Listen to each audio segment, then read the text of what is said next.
सुभद्रा को नहीं आउ एक बड़ खबर को नहीं आपण स्वागत करुच्ची मु जगन्नाथ। तेबे प्रभाती परिडा मैडम आउ गोटे बड़ सूचना देइछंती। तेबे सुभद्रा योजनार आवेदन शेष तारीख होची 7 मार्च। यह फिक्स डेडलाइन। तेबे आपण माने एहा को नहीं बहुत कन्फ्यूज थे जे जो माननकु कुहा जाउतला पूर्वरु आपण जत्ते बेले अप्लाई करिवे सेते बेले मिलिबो। तेबे एभली भाबरे कोन पई डेडलाइन रहिला।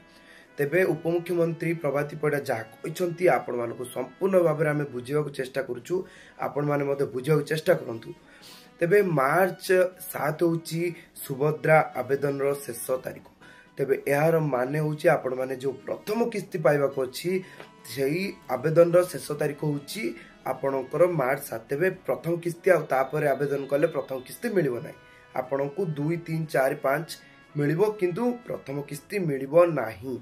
आपण माने प्रथम किस्ती पाइबाकू हेले आपणकु मार्च 7 मध्य रे आवेदन करिले आपणकु मार्च 8 सुद्धा 2टी जाकर किस्ती मिल जिवो।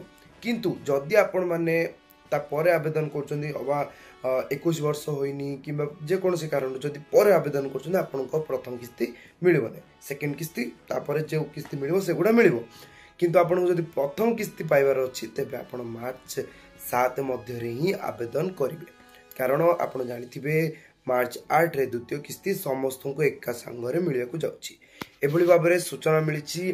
तेबे आपण मानकु आमे पुणी थरे कहि रखुछु जे शेष तारीख जो कुआ जाउछि ता प्रथम किस्ती पाइबाक योग्य हिताधिकारी माने से मध्य आवेदन करियाकू बाध्य। नचेत आपनको प्रथम किस्ती मिलिबो नै। आपनको ता पर किस्ती मिली पारे होय तो किंतु प्रथम किस्ती मिलिबो नाही।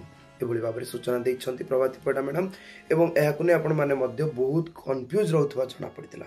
सेतिबे आपण मानकु जणाई दउछु जे प्रथम किस्तीर शेष तारीख आवेदन रो शेष तारीख होची मार्च 7। एभली भाव में किछि कहछंती उपमुख्यमंत्री मैडम।